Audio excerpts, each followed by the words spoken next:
이렇게 좋은, 예, 감사합니다. 여러분, 기록되었으니까 얼굴, 네, 가리실 분 가리시고. 네. 아니, 직장인 청년들은 기록한다니까 바로 얼굴을 다 가리시더라고요. 네. 역시 이제 대학생들은 그래도 얼굴에 자신이 있으셔서 생얼로, 네, 좀 나가도록. 갑자기 비공개, 예. 자, 오늘은 제목이 안디바의 발람의 길인데요. 하나님 말씀은 요한계시록 2장 12절부터 17절입니다. 제가 읽겠습니다. 버가모 교회의 사자에게 편지하라. 좌우에 날선 검을 가지신 이가 이르시되 내가 어디에 있는지를 내가 아노니 거기는 사탄의 권좌가 있는 데라. 내가 내 이름을 굳게 잡아서 내 충성된 증인 안디바가 너희 가운데 곧 사탄이 사는 곳에서 죽임을 당할 때에도 나를 믿는 믿음을 저버리지 아니하였도다.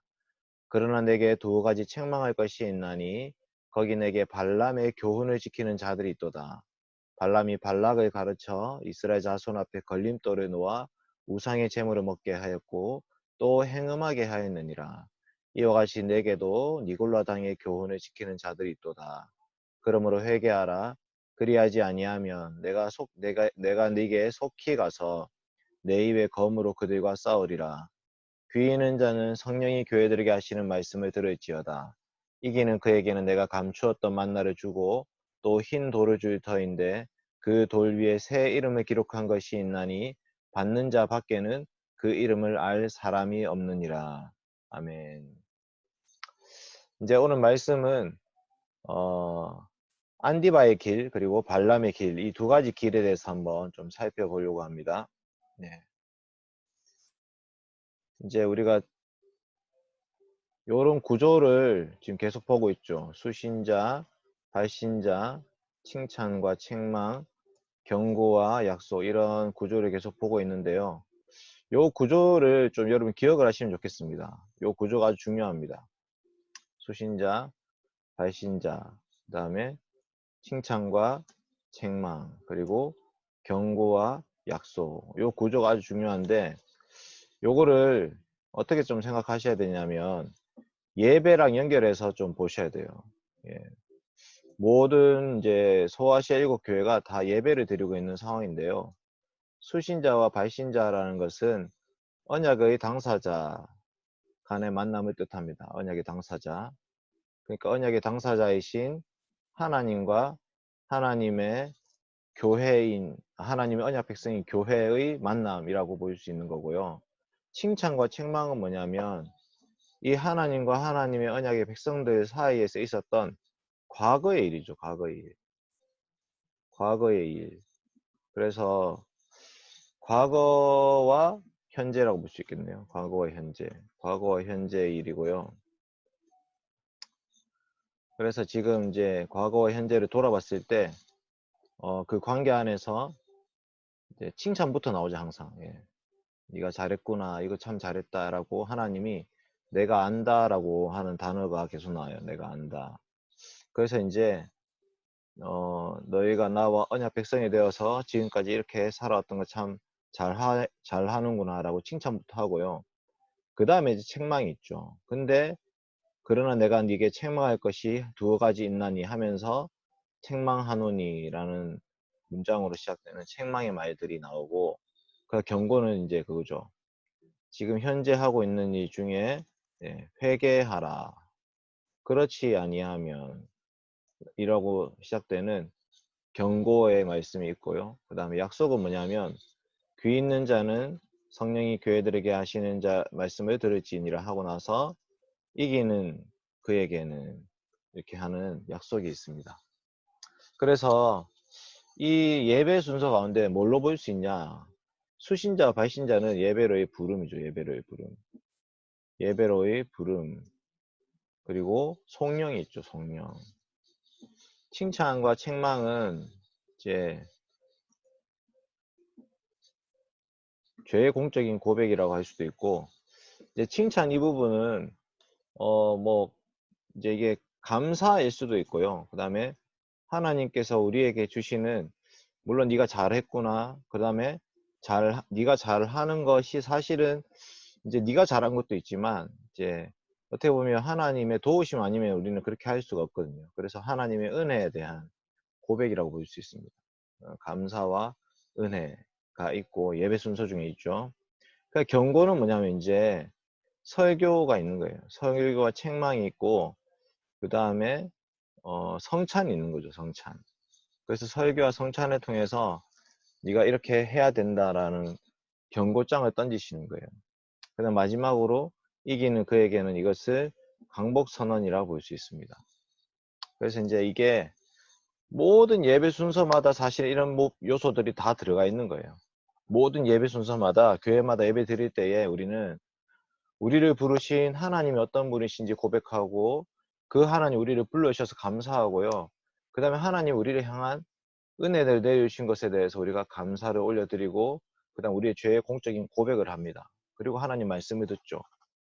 그래서 이제 설교의 내용에 뭐가 있냐면 설교의 내용에는 주로 설교 이제 우리가 설교에 대해서도 이제 오해가 많은데 설교는요 교훈, 책망, 바르게 함, 의로 교육함 이게 다 포함이 되어 있습니다. 그러니까 설교는 그냥 좋은 말씀 듣는 시간이 아닙니다. 교장 선생님 훈화 말씀 듣는 시간이 아니고요. 하나님께서 기뻐하시고 원하시는 삶, 그 교훈 받고요. 그래서 그 하나님 기뻐하시는 삶에 대해서 우리가 돌아봤을 때 책망을 받는 거죠. 아, 그렇게 살지 못했구나. 그 바르게 함은 우리 주 예수 그리스도 안에서 우리가 어떻게 이제 회복될 수 있는 것인지를 보게 되는 거고, 마지막으로 의로 교육하는 것은 이제 성령 안에서 우리가 그 삶을 살기를 소망하면서 나아가는 거예요. 그래서 교훈과 책망과 바르게 함과 의로 교육함 이것이 다 설교의 요소들인데 이제 우리는 책망 설교 사실 듣기 싫어하죠. 네, 책망 설교 듣기 싫어하는데 그 요한계시록 소아시아 7교회 보면 다 책망이 나옵니다. 물론 두 교회는 책망이 생략되어 있긴 하죠. 그럼에도 불구하고 하나님이 이 책망 요소가 빠져 있는 건 아니다라는 것을 기억하시면 좋겠습니다. 네. 그래서 약속은 이제 강복선언 마지막으로 예배를 마치면서 세상 속에 파송하는 그 교회 성도들을 향해서 이기는 그에게는 너희가 나와 함께 내가 하늘과 땅의 모든 권세를 가지고 있으니 내가 항상 너희와 함께 하기로 약속했으니 그것을 믿고 너희가 세상 속에서 승리해라 라고 말씀하시는 겁니다. 그래서 이 예배 순서 놀랍지 않습니까? 네. 이 요한계시를 읽을 때마다 이 교회마다 지금 예배를 드리고 있는 말씀이구나 이렇게 좀 기억을 하시면 좋겠습니다. 자, 오늘은 버가모 교회 예배입니다. 버가모 교회. 자, 여러분 버가모 교회 사자에게 편지하라 이렇게 말씀하는데 버가모가 어떤 곳인가에 대해서 보니까 GK 빌이라는 사람은요 소아시아 최초로 황제 숭배를 위한 신전을 세운 곳이다 이렇게 말씀합니다. 소아시아 그러니까 소아시아 7교회 지금 보내는 편지인데 그 동네에서 최초로 황제 숭배를 위한 신전을 세웠고요. 그 다음에 그 신전을 아데미 신이라고 불렀습니다. 그리고 제일 유명한 신은 뱀의 모양을 한 치료의 신 아스클레피오스를 숭배하는 곳이었고요. 이필찬 교수님이 이것을 이렇게 설명했습니다. 다양한 신들의 이교적 숭배 행위의 중심지. 그래서 다양한 신 했을 때는 의술의 신, 제우스 신, 지혜와 예술의 신 아덴, 그다음 농업과 풍요의 신 데메테르, 그리고 술의 신인 디오니소스 등 여러 신전들이 있었기 때문에 이 버가모라는 곳이 우상 숭배가 아주 극심했고 그 다음에 우상 숭배보다 더 극심했던 것은 황제 숭배였다 이렇게 보는 것입니다. 발신자 누구시냐? 좌우에 날선 검을 가지신 분이 이르시되. 여러분이 좌우에 날선 검이 어디 나오죠? 요한계시록 1장 16절에 예수 그리스도의 모습을 묘사할 때 나오는 말씀이에요. 그의 오른손에는 7별이 있고 그의 입에 좌우에 날선 검이 입에서 좌우에 날선 검이 나옵니다. 좌우에 날선 검은 전쟁 도구죠. 전쟁 도구. 찌를 때 쓰는 거죠. 찌를 때 쓰는 건데 그 좌우에 날선 검이 예수 그리스도 입에서 팍 튀어나옵니다. 그 얼굴은 해가 힘있게 비치는 것 같더라 하면서 그 좌우에 날선 검 그것을 가지신 분이 이르시되. 그래서 우리가 좀 해석을 해봐야 됩니다. 좌우에 날선 검이 나온다는 게 무슨 말일까? 히브리서 4장 12절 이렇게 말씀합니다. 하나님 말씀은 살아있고 활력이 있어서 좌우에 날선 어떤 검보다도 예리하여 혼과 영과 및 관조와 골수를 찔러 쪼개기까지 하며 또 마음의 생각과 뜻을 판단하나니 이 좌우의 날선 검은 하나님의 말씀이다 이렇게 얘기하죠. 하나님 말씀이 우리를 찔러 쪼개는 도구가 되어버렸습니다. 그러니까 여러분 말씀을 들을 때요. 나는 말씀 듣는데도 아무런 반응이 없어. 아무런 뭐 거리끼는 것도 없고 말씀을 들음에도 불구하고 뭐 나는 원래 잘 살고 있는데 뭐 이렇게 말씀을 듣는 사람은 사실은 그 말씀의 검에 찔리지 않는 거예요. 지금 그 말씀을 어떻게 보면 올바르게 듣지 않고 있는 거예요. 말씀이란 것은 항상 우리를 찔러 쪼갭니다. 근데 죄인이 아닌 사람이 없기 때문에 누구나 그 말씀 앞에서 찔림을 받는 거죠. 그 말씀 우리를 책망하고 우리의 죄를 드러내게 되어 있습니다. 그래서 2장 16절에 보면 오늘 말씀의 약속인데요. 그 경고인데요. 그러므로 회개하라. 그리하지 아니하면 내가 네게 속히 가서 내 입의 검으로 그들과 싸우리라. 그래서 하나님이 그 말씀 가운데 우리를 지금 찌르고 계신다는 것을 좀 기억하시면 좋겠습니다. 버가모 교회가 어떤 것을 찔림을 받는지 나중에 좀 이따 나오겠습니다. 칭찬 봅시다. 칭찬. 칭찬이 바로 안디바의 길입니다. 안디바의 길. 계시록 2장 13절에 이렇게 말씀하죠. 네가 어디에 사는지를 내가 아노니 거기는 사탄의 권좌가 있는 데라. 네가 내 이름을 굳게 잡아서 내 충성된 증인 안디바가 너희 가운데 고 사탄이 사는 곳에서 죽임을 당할 때에도 나를 믿는 믿음을 저버리지 아니하였도다. 사탄의 권좌가 있는 곳.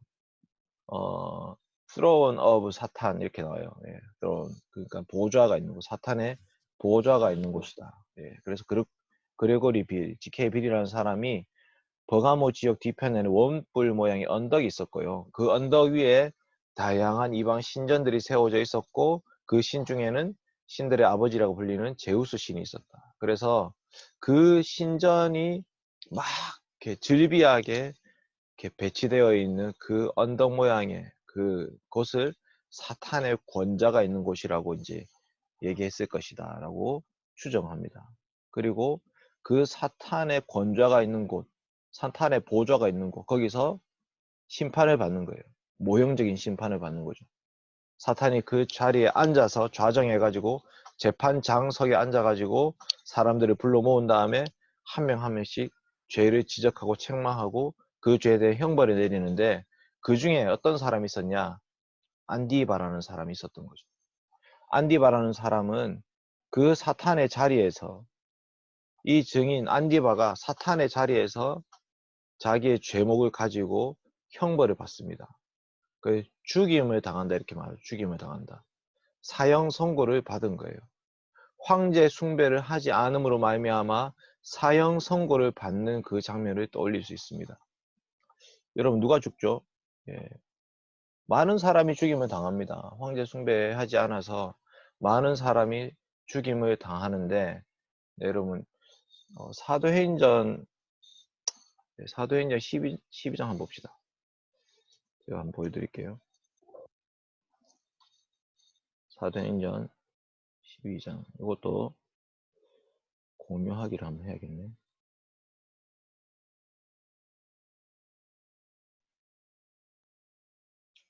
네, 얼굴 보여주시는 7분, 네, 감사합니다. 얼굴 보여주시는 7분.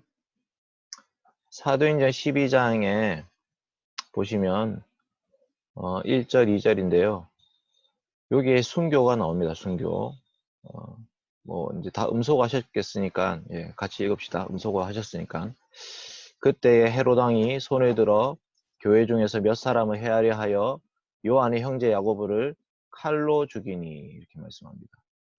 헤롯 왕은요 로마 제국의 앞잡이였습니다. 로마 제국에서 파송된 그 유대 지역을 다스리는 왕이었는데 그 헤롯 왕이 교회 중에서 요한의 형제 야고보를 칼로 죽였다 이렇게 말해요. 순교죠, 순교.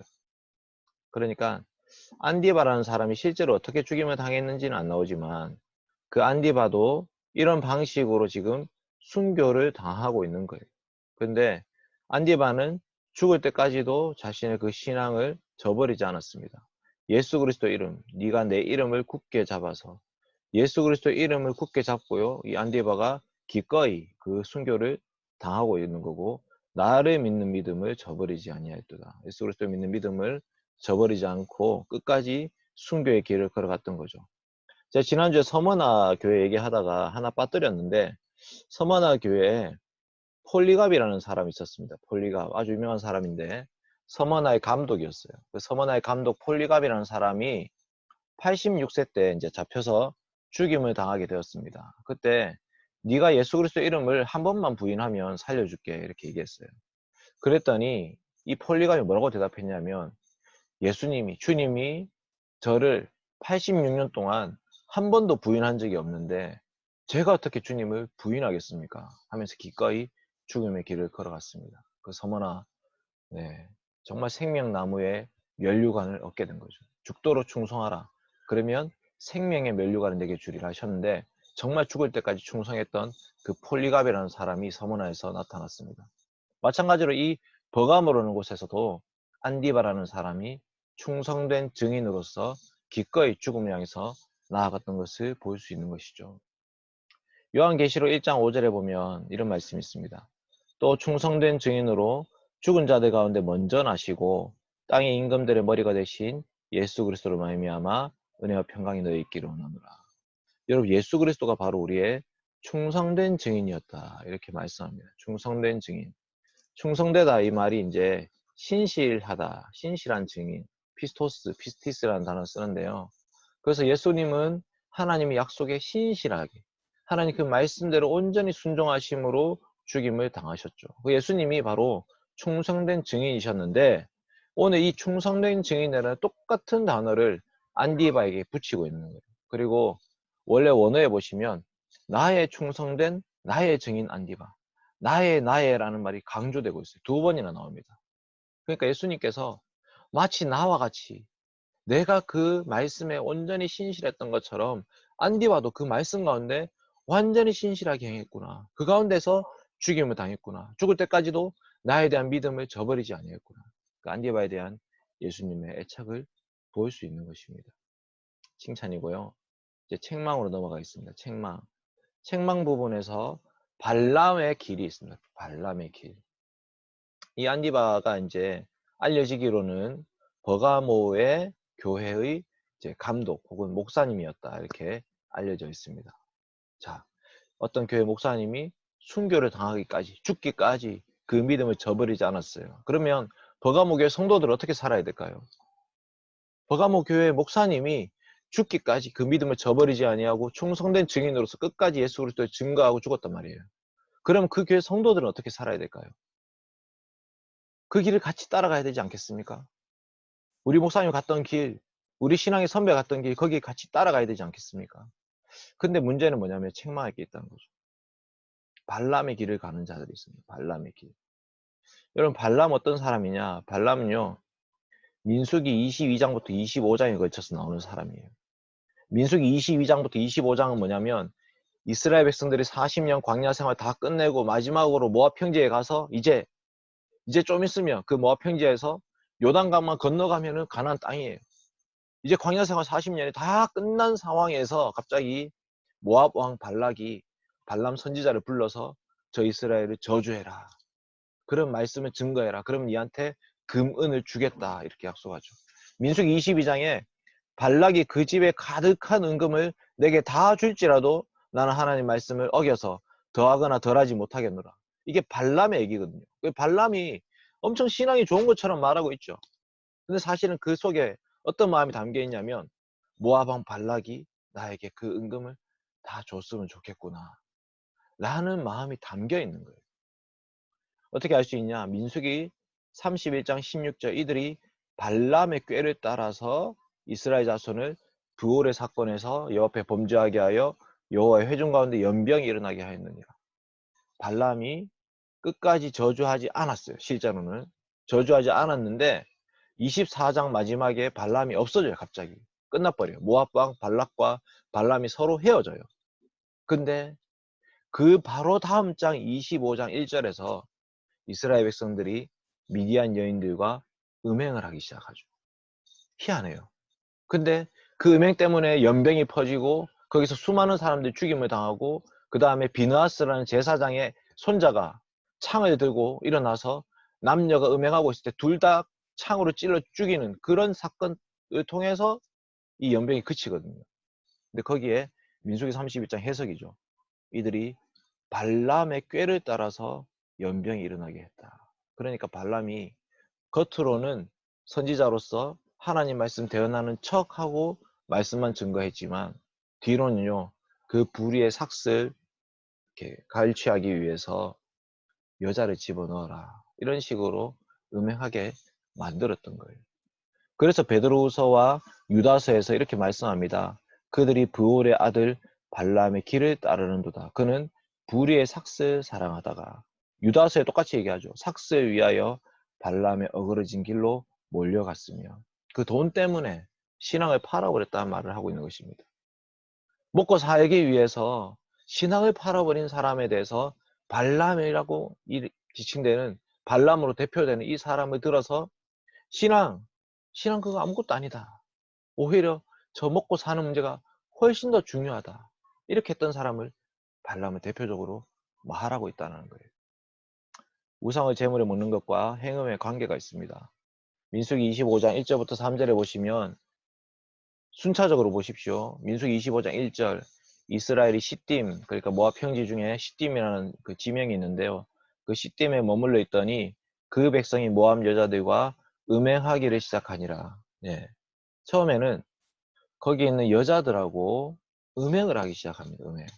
그래서 이제 광야 40년 동안 이스라엘 백성들이 이제 거룩한 것처럼 보였지만 사실은 그곳에서 수많은 죄를 저질렀는데 그 중에 음행이라는 죄도 있었던 거예요. 음행죄. 놀랍지 않습니까? 25장 2절, 여자들이 이제 그 여자들 음행했는데요. 그 음행하면서 그 여자를 너무너무 좋아하고 사랑하고 그 여자를 따라가고 싶은 거예요. 그런데 그런 상황 속에서 25장 2절, 그 여자들이 자기 신들에게 제사할 때에 어떤 절기가 되어서 그 모압 사람들이 섬기는 몰렉이라는 신, 그 몰렉 신은 애기를 제사로 제물로 바쳐야 돼요. 그 애기를 바쳐야 되는데 완전 그 동으로 만든, 철로 만든 그 신상에다가 손이 이렇게 탁 올려져 있어요. 그러면 그 위에다가 애기를 탁 얹으면 그 애기가 떼굴떼굴 굴러가지고 이 몰렉이라는 신 안으로 탁 들어가는데 그 밑에 불이 타고 있거든요. 그래서 그 아기를 바치는 장면으로 몰렉이라는 신을 섬기는데요.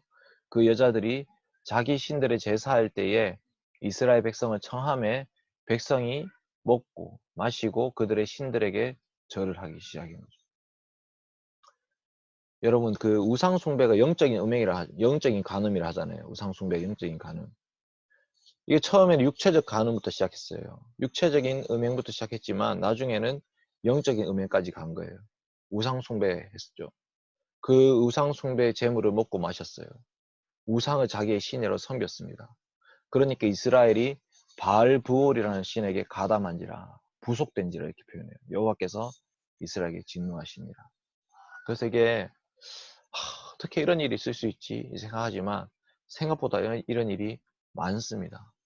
문화라는 이름으로 우리에게 접근해서 우리가 어느 순간에 하나님을 섬기는 것이 아니라 세상이 추구하는 그 가짜 신들을 섬길 때가 너무나도 많습니다.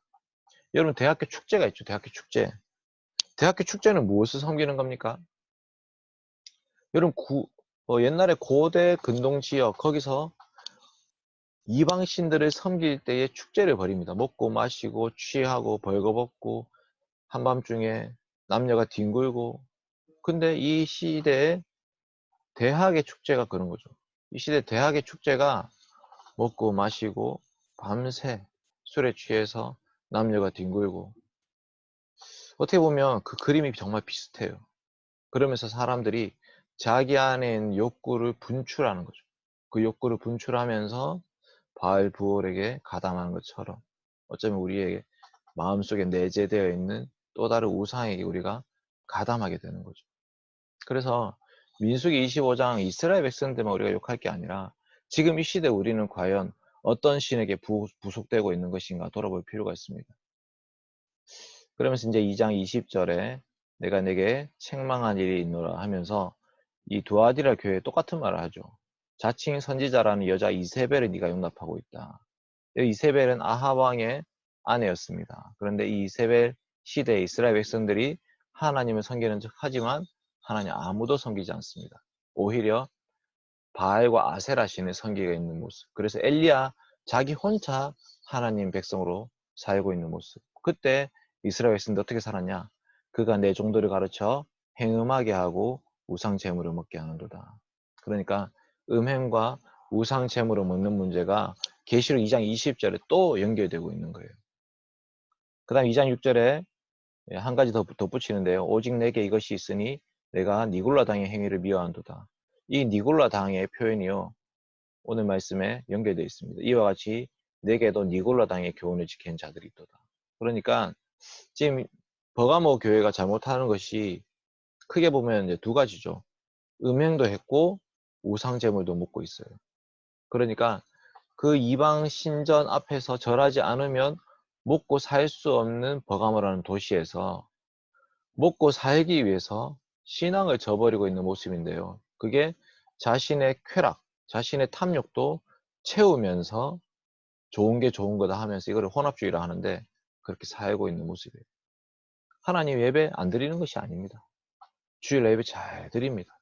하나님 말씀 잘 듣습니다. 거기서 죄도 고백합니다. 그렇지만 주중에서의 삶은 그 하는 거 상관없는 새로운 삶.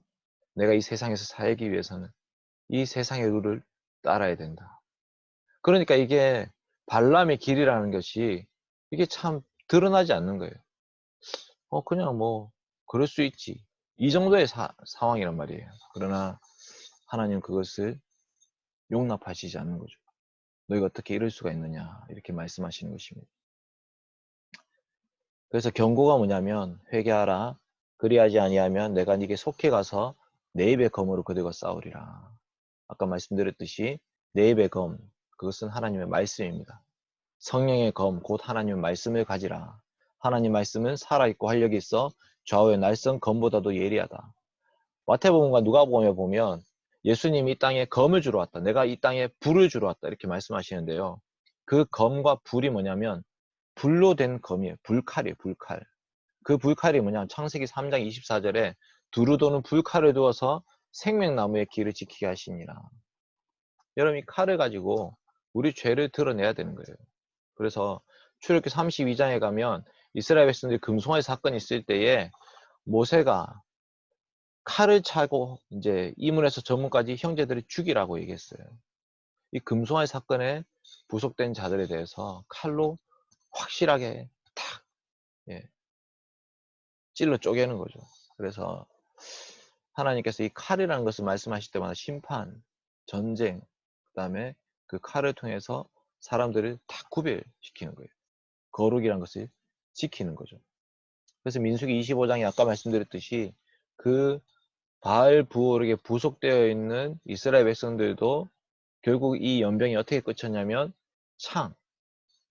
제사장 아론의 손자 엘르아살의 아내 비느하스가 손에 창을 들고 남자를 따라 막사에 들어가서 남녀의 배를 동시에 꿰뚫어서 두 사람을 죽이니 연병이 그쳤더라, 이렇게 말씀하죠. 이것이 회개라는 것입니다. 회개는 뭐냐면 정말 이것이 내가 그동안 죄가 죄인 줄 알지 못했던 것이 있을 수 있는데, 그것에 대해서 말씀으로 완전히 드러났을 때에 그거를 팍 잘라버리는 거예요. 다시는 그 죄 가운데 저는 연합하지 않겠습니다. 타협하지 않겠습니다.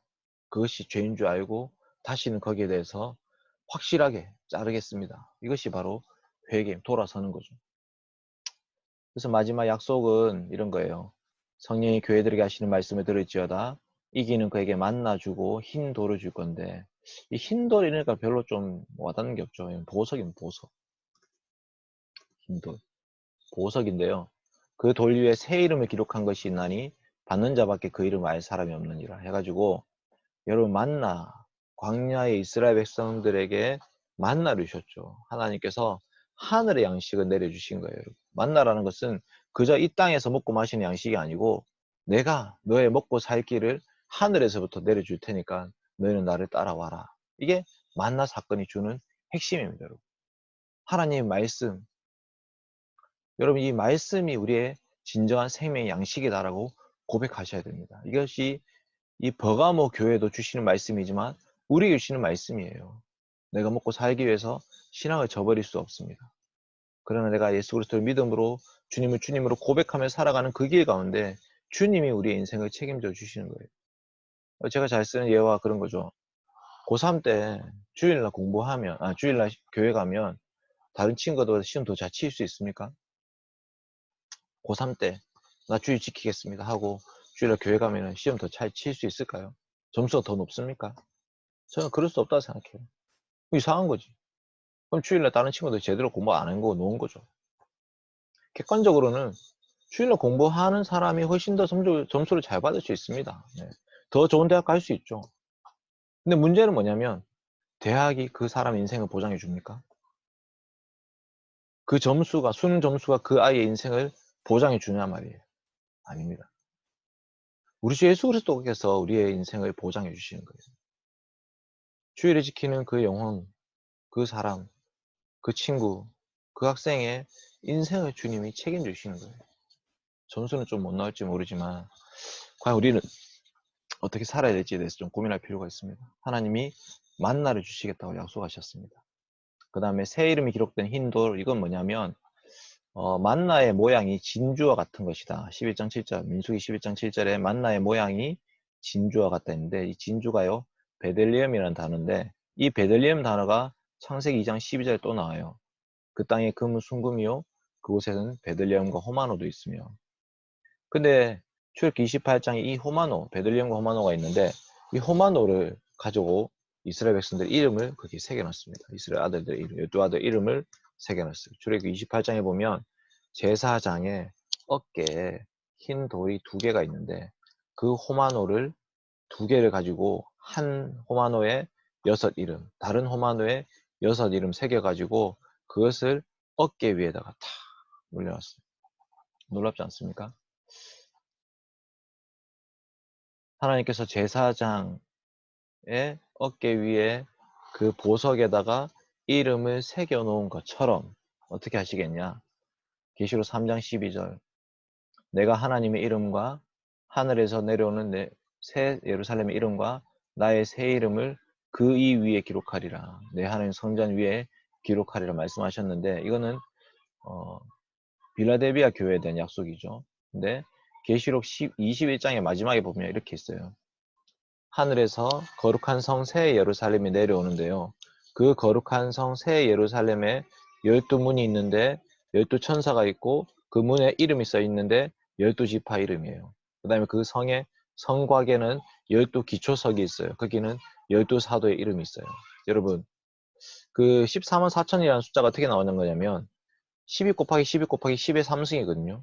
10의 3승이라는 말은 완전체를 뜻합니다. 10의 3승, 10도 완전이고 10 곱하기 10 곱하기 10이 이제 큐빅, 이제 지성소 모양이에요. 사실 지성소 모양. 길이와 너비와 높이가 똑같은 거 지성소 모양인데, 최고로 거룩한 그곳 10의 3승, 그 다음에 거기다가 구약시대 12지파와 신약시대 12사도, 그게 다 합해진 게 14만 4천이라는 숫자예요. 그래서 완전체를 뜻하는 거죠. 그러니까 뭐 누구야 이만희처럼, 그러니까 문자적인 14만 4천을 말하는 것이 아닙니다. 이건. 의미적으로 하나님께서 택하신 하나님의 백성들을 얼마나 귀하게 소중하게 여기시는가가 그 14만 4천이라는 그 표현에 담겨 있는 거예요. 구약시대나 신약시대나 우리 주 예수 그리스도를 주로 고백하며 그리스도의 은혜로 구원받은 백성들의 모임이 14만 4천이에요. 그래서 계시록 21장에도 구약 12지파 이름이 12문에 새겨져 있고, 그 다음에 그 성의 성곽에 있는 12기초석에 12돌에 신약 12사도의 이름이 있는 것입니다. 그러니까 이 이름에 기록된다. 이것이 너무나 놀라운 것인데, 그 성곽의 기초석이 뭐냐? 21장 19절부터 보면 첫째 기초석, 둘째 기초석 해갖고 12째 기초석까지 보석 이름이 다 나옵니다. 아까 호마노 2개, 그 다음 베들리헴과 호마노, 이런 정도의 보석이 아니고 12보석, 성경에 나온 보석이라는 보석은 싹 다 모아가지고 이 계시록 21장에 보석을 싹 다 보여주는 거예요. 하나님께서 우리를 보석으로 여기신다는 것을 이렇게 보여주고 있는 말씀입니다. 천국 가면은 예쁘고 아름다운 보석 내가 만질 수 있겠구나, 이것을 말하는 것이 아니라 우리가 하나님 앞에서 얼마나 귀한 보석인지, 너희가 바로 성령의 열매들이야. 생명나무의 실과가 달마다 맺히는데 그게 누구냐면 우리의 열매들입니다. 우리를 통해서 성령의 열매들이 맺히고 있다. 그러니까 계시록 21장에 이 보석의 이름을 읽을 때요, 이게 바로 우리의 이름이다라는 것을 기억하셔야 됩니다. 벽옥, 남보석, 옥수, 녹보석, 홍만호, 홍보석, 황옥, 노곡, 담황옥, 피취옥, 청옥, 자수정. 이게 누구냐면 바로 우리들이에요. 그래서 예수 그리스도 안에서 구원받은 백성들이 하나님의 자녀로서 하나님의 보물, 하나님 보석이 되어가지고 거기에 하나님께서 우리 이름을 새겨놓으신 거예요. 놀랍지 않습니까? 그래서 이게 이 버가모 교회에 주신 말씀인데요. 이 말씀을 우리가 기억하면서 살아가야 되는 것입니다. 이 말씀 가운데 정말 우리는 충성된 증인 안디바의 길을 갈 것인가, 아니면 혼합주의자 발람의 길을 갈 것인가 선택하셔야 됩니다.